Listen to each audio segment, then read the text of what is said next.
मुळात ज्यांनी ह्यांच्या निवडणुकींसाठी जिंकण्यासाठी फतवे काढले त्या मुल्ला मौलवींना कधीच महिलांना आरक्षण मिळावं असं कधीच आवडणार नाही. कारण का थोडा शरिया कानूनचा आपण अभ्यास केला तर महिलांना मिळालेले अधिकार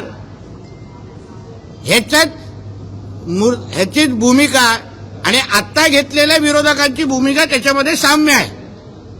आणि म्हणून यांनी कितीही आपल्या पाकिस्तानमध्ये बसलेल्या अब्बांना खुश करण्याचा प्रयत्न केला महिला आरक्षणाला विरोध करून, तरीही एनडीए आणि आमच्या पंतप्रधान नरेंद्र मोदी साहेबांच्या नेतृत्वात असलेलं आमचं केंद्र सरकार हे आमच्या माता भगिनींना निश्चित पद्धतीने महिला आरक्षणाचं विधेयक आणून न्याय देतील, अधिकार देतील.